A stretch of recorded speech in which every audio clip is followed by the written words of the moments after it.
It's Employee Appreciation Day. Let's talk about it. Hi, I'm Tony Johnson. I'm the speaker, trainer, and consultant on customer experience, leadership, and employee engagement. So it is Employee Appreciation Day, and we have a lot to talk about. And I'm sure you're like, hey, Tony, well done. Way to shut the barn door after the horses come home kind of thing. But yes and no. I know that you're in the middle of Employee Appreciation Day right now, and likely you're doing the really well-branded swag, the heartfelt communication, the peer-to-peer recognition, letting folks know how they matter and how they contribute to the organization. I'm sure you're crushing all of that right now.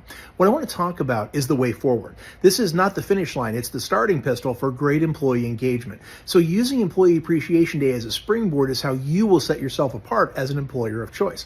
So the one thing I want you to think about is eliminating hassles and inconveniences and friction for your team. Because if they're having a hard time doing things, arduous processes, silly rules, things that are harder than they need to be, they're probably passing that friction along to customers. So I want you to think about that.